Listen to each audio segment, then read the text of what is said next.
আমি এখন এসেছি কলকাতায় আরেকটি ভেটেরিনারি হসপিটালে, যেটা অবস্থিত মুকুন্দপুরে। নাম হচ্ছে আষাঢ়ি। এটা হচ্ছে বাইপাস মুকুন্দপুর কানেক্টর। আর আপনারা যদি ট্রেনে করে আসেন তাহলে মুকুন্দপুর বাস স্ট্যান্ড পর্যন্ত বাস অ্যাভেলেবেল আছে। এই হসপিটালে সিংহবাড়ি বাস স্ট্যান্ডে নেবেও অটো করে যাওয়া যায়। চলুন অটো দাদার সাথে কথা বলে দেখি কত ভাড়া নিচ্ছে। এখান থেকে ওই পশু হসপিটাল যেতে কত টাকা ভাড়া? 12 টাকা। 12 টাকা ভাড়া। আমি প্রথমে ভেবেছিলাম এটি একটি সরকারি হসপিটাল, তবে এখানে এসে জানতে পারলাম এটি শ্রীমতী মেনকা গান্ধীর উদ্যোগে তৈরি এনজিও কাম প্রাইভেট হসপিটাল। নাম হচ্ছে আষাঢ়ি।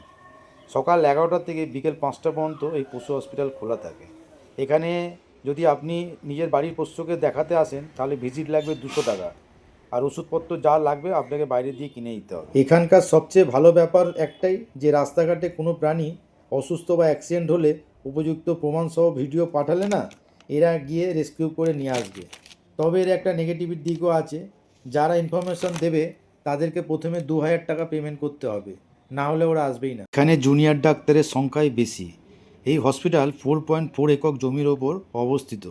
এখানে রেস্কিউ করা গরু, ঘোড়া, কুকুর, বিড়াল, পাখি সবার জন্য আলাদা আলাদা থাকা এবং ট্রিটমেন্টের জায়গা করা আছে। আপনাদের কোনো স্পেশাল অকেশনের দিনে চাইলে এখানকার প্রাণীদেরকেও খাবার প্রোভাইড করে নিজেদের বিশেষ দিনটাকে আরও সুখময় করে তুলতে পারেন। এই হসপিটালের নাম যদি আপনারা কেউ আগে শুনে থাকেন তাহলে অবশ্যই কমেন্ট করে জানাবেন।